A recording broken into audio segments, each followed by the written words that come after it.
Hi everybody, my name is Daniela Antelo. I am a real estate broker with Keller Williams, but most importantly, I am a resident of Oak Forest. In my quest to discover the community, I ran into Tim Weltin over here, and he was kind enough to give me a tour of Stevens Elementary School, and I was so impressed with everything that's going on and all the programs that they're doing that I decided to share it with all of you.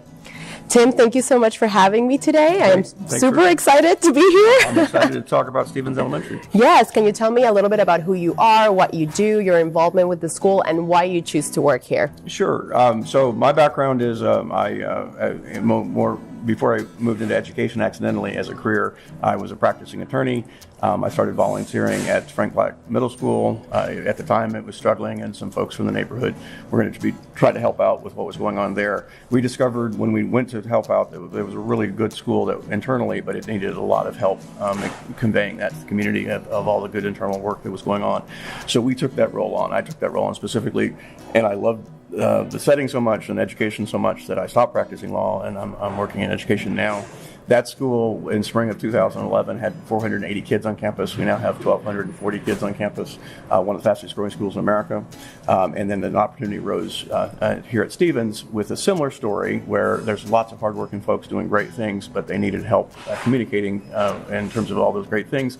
And also HISD created a new position called wraparound resource specialist, which Wraparound resource specialist? Right, and the idea, the role is to create a person that helps with non-academic support. Okay. It's not cookie cutter. You get to actually go off and assess what's going on in the school and then try to match community resources and other resources with what the needs of the students in the school are.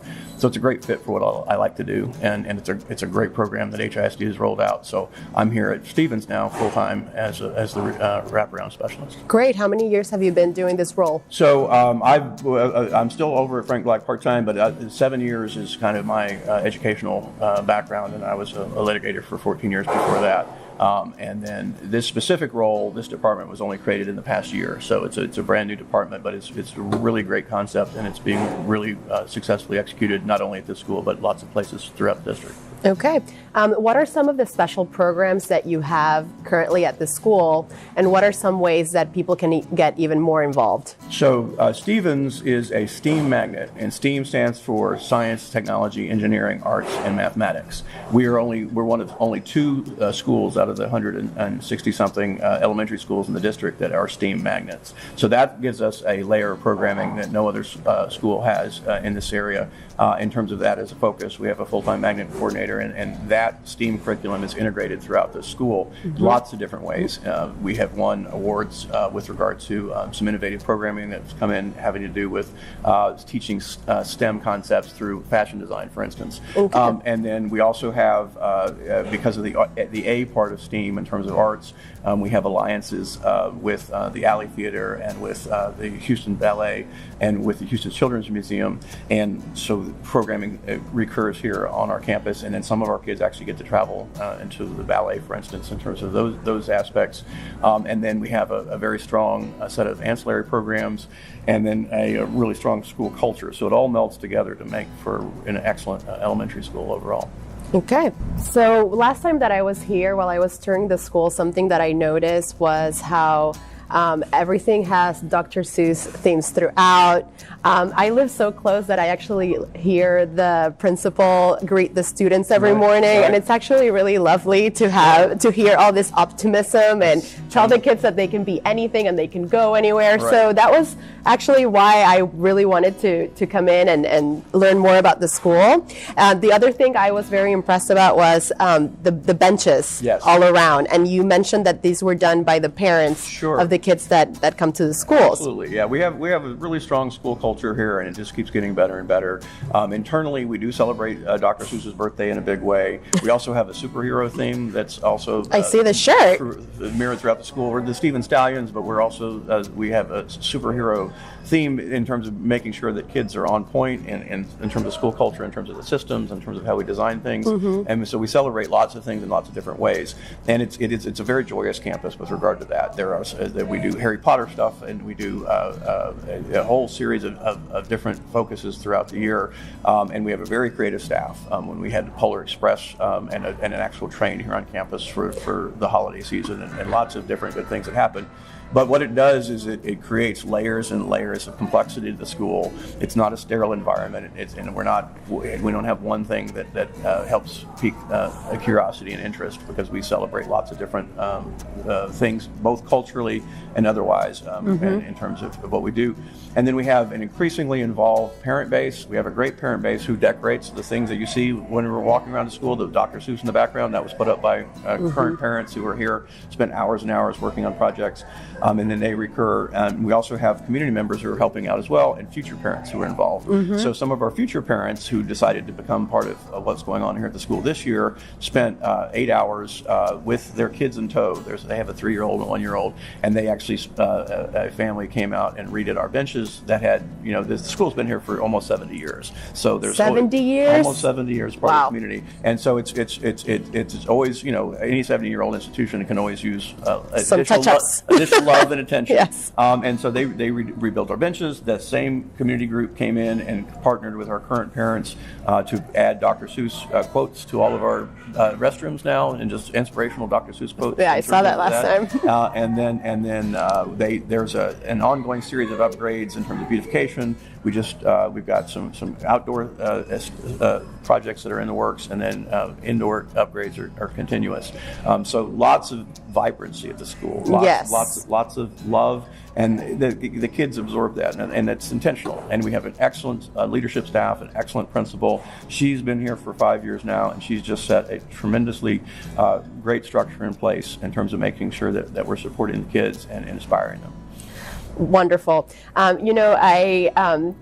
Even when I'm doing business and I'm looking at schools and the ratings, right. I think sometimes we get too carried away by what the ratings of the schools are, and we kind of overlook what's really going on inside of the schools. Right.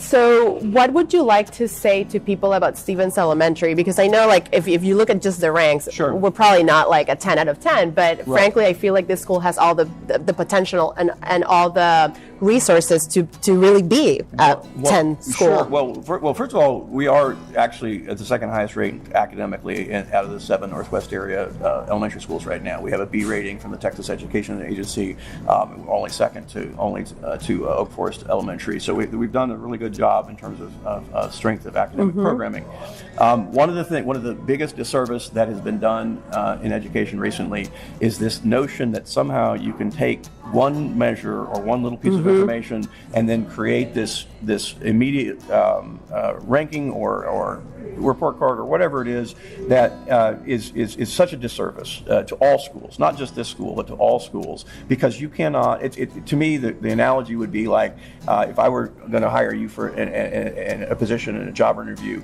and I based that on having met one of your siblings at a dinner party and had a 5-minute conversation with them, and then I decided whether or not to hire you. That's the level of insanity that we've gotten to with regard to these little shorthand. We think we know everything. And when you go and you read some of these rating things, right? For number one, we're moving the right direction, so we're winning that game. But it is gamesmanship.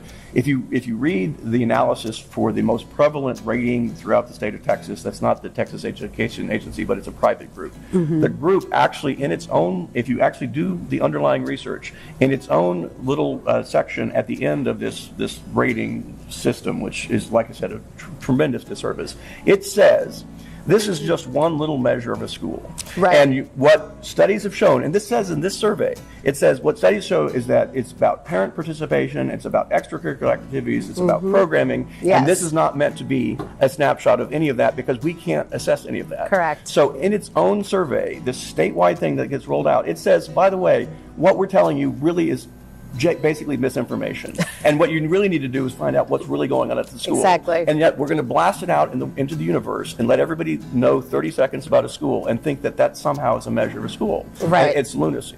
And again, we're doing fine in the ratings now. But it's a disservice that people need to know what they need to know about schools, and it's a wafer thin piece of information, and it's easily, I can rip it to shreds if you give me 3 or 4 minutes. I just don't have 3 or 4 minutes to talk to every single person. Right. And they look at one little report card and think they know something about a school, and it's lunacy. Yes. We need to move away from that as a paradigm, and for people to know the real story of the actual schools and what's happening actually at a school.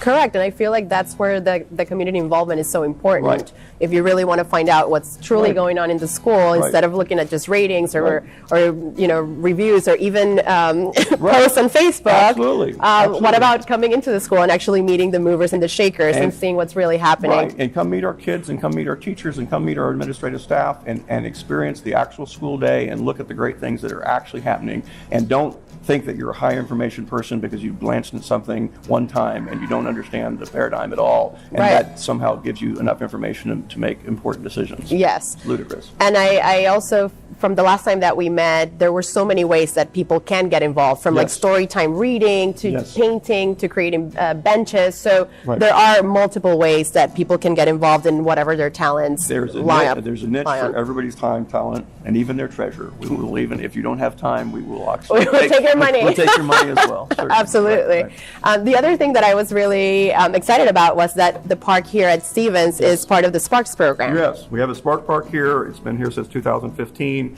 We've got a really nice setup with regard to the kids here on campus use it. Our 3rd through 5th graders utilize it for recess every day, but it's also open to the community, and it's very well utilized in terms of the weekends and after school. You can always see folks from the community playing here, and you see our future students playing on the playground equipment too, because lots of little kids, and we love that. Yeah. It was a great addition to the school, and again, part of the ever improving circumstance in terms of we just keep layering on more good stuff, and we have some more garden programming and funding that's in place that will roll out here in the next year. We're very excited about as well. Great. So where do you see Stevens Elementary in the next 5 years? So what has to happen is that people need to know real stories about their community schools, and then all we're doing is letting everyone know what the real story is, and then we're going to have a flood of incoming folks that are from all parts of our community. What we're trying to be is to make sure we're a hub for everybody. So we have lots of great people here right now. We have lots of great members of our community who are current parents, and great members of our community who are students from all sorts of different backgrounds, culturally and economically and academically.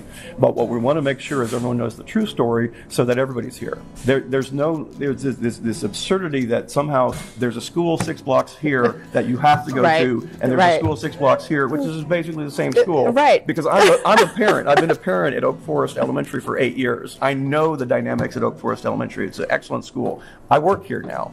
I know this is an excellent school, and literally there's 6 blocks between them. Yep. And it's beyond It's the same absurd. community. It's beyond absurd that somehow we have to push everybody into this school and not go to the school, and the home values can be $50,000 different across the street.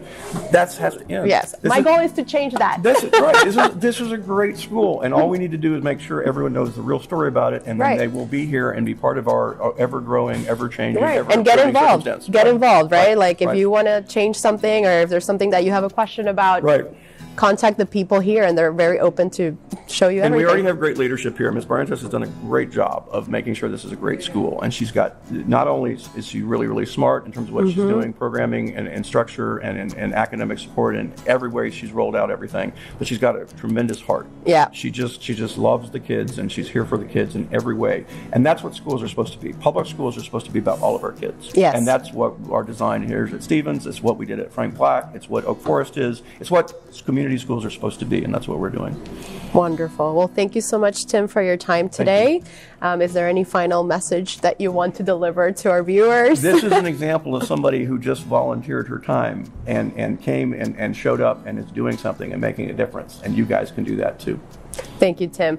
If you guys are interested in getting more involved with Oak Forest community and the school, you can contact Tim or you can contact myself. I will put the information down on the video. Feel free to contact us. We're happy to create more awareness about, again, Oak Forest in general, but also Stevens Elementary School. Thank you so much for listening and for watching, and thank you so much, Tim, for your time. Thanks for everything you're doing. Appreciate Thank you.